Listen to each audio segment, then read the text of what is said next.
બાબા, જો કોઈ સંન્યાસી વૃત્તિવાળો માણસ સરકાર બનાવે તો? ત્યારે જ થશે આ દેશનું કલ્યાણ.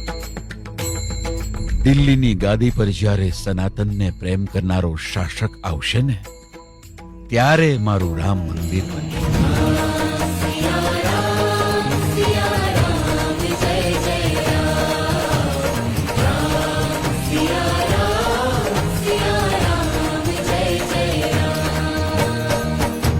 रघुकुल रीति सदा चली आई,